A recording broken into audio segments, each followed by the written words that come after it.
الحمد لله رب العالمين الرحمن الرحيم أشهد أن لا إله إلا الله وحده لا شريك له وأشهد أن محمدا عبده ورسوله أما بعد قال النبي صلى الله عليه وسلم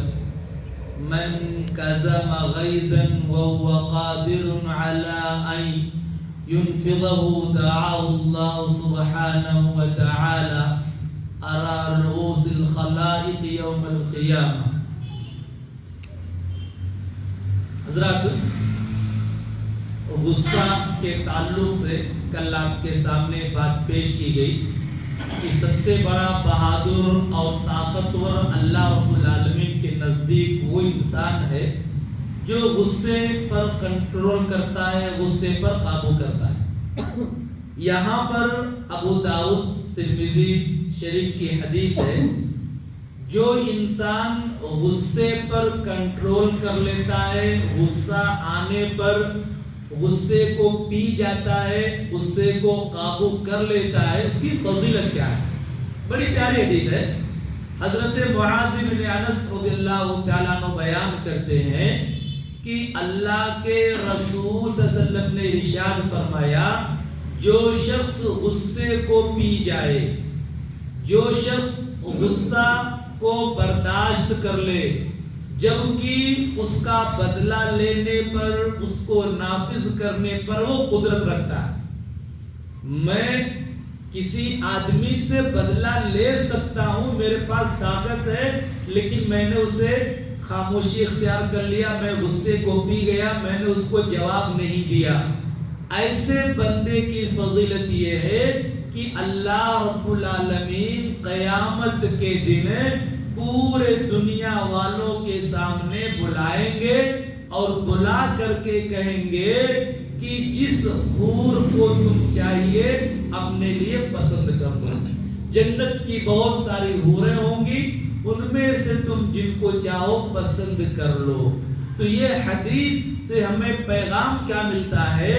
کہ اگر غصے پر ہم کنٹرول کر لیں، غصہ آنے پر ہم خاموش ہو جائیں، اس کی فضیلت یہ ہے کہ اللہ رب العالمین پورے دنیا والوں کے سامنے ہمیں حور کو چننے کا اللہ رب العالمین اختیار دے گا. غصہ کنٹرول کیسے کرنا ہے اس کے لیے دیکھیں ایک حدیث ہے بخاری مسلم شریف کی. حضرت سلیمان بن سرد رضی اللہ تعالیٰ عنہ بیان کرتے ہیں کہ میں اللہ کے رسول صلی اللہ علیہ وسلم کے ساتھ بیٹھا ہوا تھا اور دو آدمی اور تھے، دور تھے تھوڑا، وہ آپس میں کسی بات کو لے کر کے غصہ کرنے لگے اور ان کا غصہ جو ہے اتنا بڑھ گیا کہ ایک دوسرے سے بلند آواز میں بات کرنے لگے اور تو اور میں والی بات، جس کو ہم لوگ کہتے ہیں گالی گلوچ دینے لگے، یہاں تک کہ ان کا چہرہ جو ہے کا لال ہو گیا، سرخ ہو گیا غصے کی وجہ سے. اب غصے کی وجہ سے سرخ ہو گیا،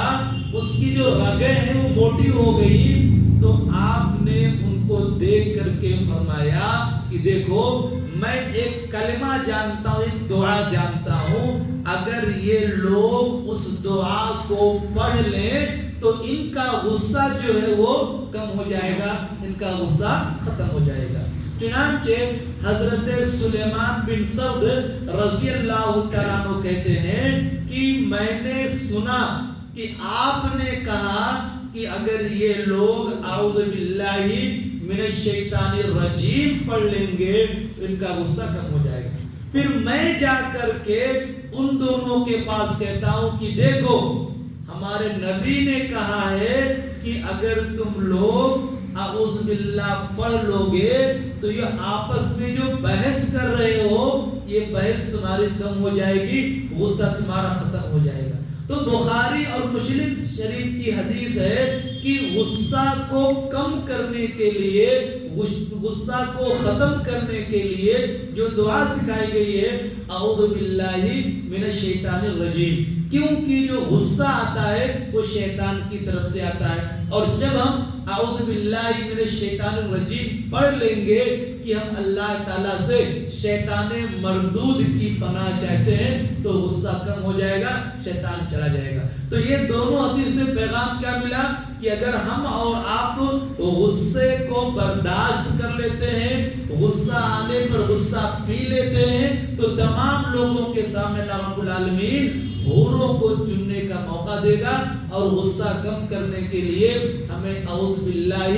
من الشیطان الرجیم پڑھنا چاہیے۔ کبھی ہم غصے میں آ گئے ہیں، ہمیں اعوذ باللہ پڑھ لینا چاہیے۔ ہمیں سمجھنا چاہیے کہ شیطان ہمارے اندر آ گیا ہے، شیطان محنت اور کوشش کر رہا ہے کہ ہماری زبان سے کوئی غلط بات، کوئی غلط جملہ، کوئی غلط بات، کوئی غلط چیز نکل جائے جس سے آگے والے کو تکلیف ہو جائے، اور ہم کو ایسے موقع پر فوراً اعوذ باللہ من الشیطان الرجیم پڑھ لینا چاہیے۔ اللہ تعالیٰ کہ اللہ تعالیٰ تمام لوگوں کو قرآن اور حدیث کے مطابق زندگی گزارنے کی توفیق عطا فرمائے، غصہ آنے پر کنٹرول کرنے اور دعا پڑھنے کی توفیق